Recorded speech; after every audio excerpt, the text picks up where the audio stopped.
Mary. It's Monday again. That means you and me and you, together. Like all other children raised in America's capitalistic bosom, I believed in your standard magical celebrities, like the Tooth Fairy, Santa Claus, Uncle Sam, Ronald McDonald and his thugs, Mickey Mouse, Pooh Bear, Jesus, the talking pizza from Nickelodeon, all of that. But what really set me apart from the majority of children, aside from the fact that they probably had most of their brain cells, was the fact that I thought and believed in things that were not only false, but were also disturbing. Here we go. When I was a kid, I thought babies were born through the mouth. That's completely normal. I used to think that birds came and gave babies to their mothers. Well, yeah, but it was disturbing because this is how I found out that babies did not come from the mouth. Mommy, why didn't your teeth scratch me? What? What are you talking about? Why didn't your teeth scratch me when I came out of your mouth? Babies come out of a mother's you stupid little bitch. Yeah, it was fucked up. When I was a kid, I also thought that cars would communicate with each other after all the people got out of them, and that they would sit there and talk in the parking lot. Also disturbing. Hey.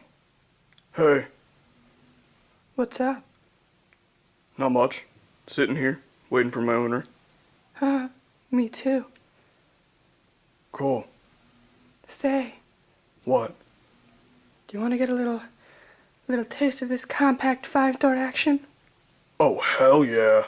Hey yo, there's room for one more up in that hot mess? You two need to keep it down. I don't want to hear that. It's disgusting. You're just jealous. Yeah. Yeah. When I was a kid, I also thought that bugs were aware of other bugs, and that if I smashed another bug in front of other bugs and didn't kill all of those other bugs, that they would come get me when I was asleep in my bed. For real. It was a genuine concern of mine. So yeah, I would use the paper cut method. Get them bitches out the house so I don't have to go all Punisher on their ass and kill every single one of them. What else? Oh yeah, when I was a kid, I thought that the dinosaurs at the museum would come to life at night, and anyone around would be doomed to die by their hand. Kind of like Night at the Museum, but everybody dies. Yeah, people asked 7-year-old Michael to go to the museum. Bad idea. Hey, 7-year-old Mike, do you want to go to the Smithsonian and see all the dinosaur bones? It is after 7 p.m., night follows in 2 hours, I don't want to die. Okay. Yeah, I was a messed up little kid. I don't know why, but a lot of my fears seem to center around darkness. I know everyone's afraid of the dark at some point in their life, but I just took it to the next level. When I was a kid, I was paranoid. Still am today, but more so back then. When night fell, I got really, really scared. For some reason, I thought that darkness was tangible and that it produced people. Well, figures really. Dark, shadowy figures that would come and get me if I wasn't inside before dark. My parents did not have to tell me twice to come home before it got dark.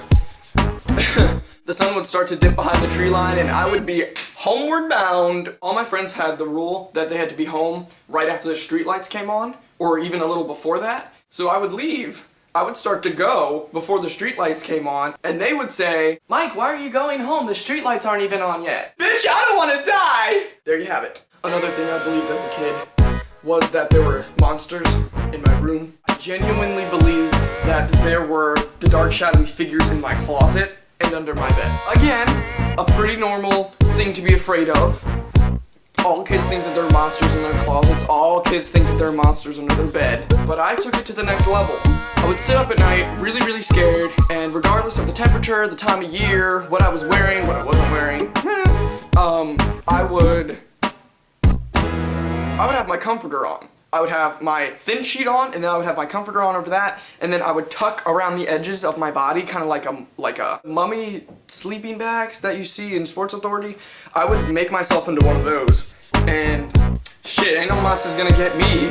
I would still be scared, but something about my comforter just protected me. I thought that it was the protector. And when I was wearing it and had it on, nothing could hurt me. But then sometimes I would wake up without my comforter on, and it would be at my feet. I would sit in bed with my eyes closed, pretending to still be asleep, reaching for my comforter, feeling around like an idiot in the dark, because I thought that if I made a noise or opened my eyes, I would get eaten. If my comforter wasn't enough to keep me, not scared shitless, I would try to call for my mom. But it was a one-shot deal, because like I said, any noises I made, any conscious movements I made was a red alert to all the shadow creatures that it is feeding time and that you have a little brown caramel maple snack waiting for you on the bed. This is how many of my nights went. Mom!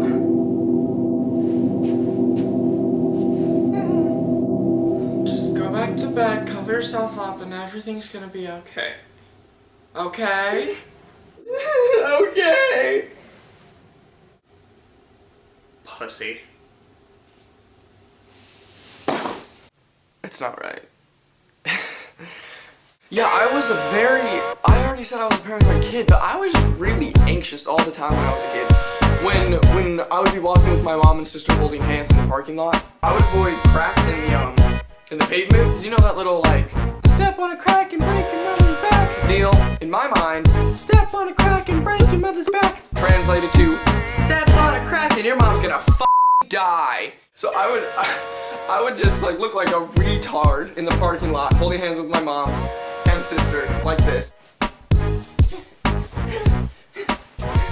I looked crazy, completely crazy, nuts. I looked nuts. Also, I thought that an attack on my elementary school was imminent, and this is exactly why kids should not be allowed to watch the news. It just fueled my fear that there was going to be an attack on my school. In elementary school, we had one classroom for the whole day. I had an escape plan, and I had a hiding spot. I would go, there was the spot next to the sink, and there was a big cabinet under the sink and a space after that. I would open the cabinet and move everything in the cabinet. There was a bowl, and I remember there were paper towels in there, and I would just put the paper towels in the bowl and move them aside. Because naturally, you know, a kid should pick out where he needs to hide if there's a shooting at school, or if abductors come, or if everything bursts into flames. I'm gonna go hide in the cabinet! So that was my hiding spot. Also, the space next to the sink, that was my backup, because if someone burst in the door and there wasn't enough time to open the cabinet without him seeing me and get inside and close the door without him seeing me, I could just run into space. I believed with every fiber of my being that I needed to have an out in the classroom, that I needed to have some sort of plan to GTFO. Before class, I would go up, unlock the window, test it to see if it could open, shut it, go to my desk, and I was set. I never actually had to use any of those three spots, the sink, the space, or the window, but I always wondered, would it have worked? Okay, class, we're gonna cover fractions today. Everybody get down! Just take the kids! I don't know. That's pretty much all the stuff that was in my mind when I was a little kid. The stuff I believed in, the stuff I thought was true, the stuff that didn't let me sleep at night or walk like a normal human being. I'm just really glad I turned out okay. Here is the challenge, which was to film something ordinary for like 10 seconds and make it as epic as possible with special effects, editing, and other cool stuff. So here we go. I filmed a rain cloud, lightning storm out of that window. And I know what you're thinking. Oh, it's just lightning, it's just electrons exchanging in the air and shit. Well, I made it look really cool.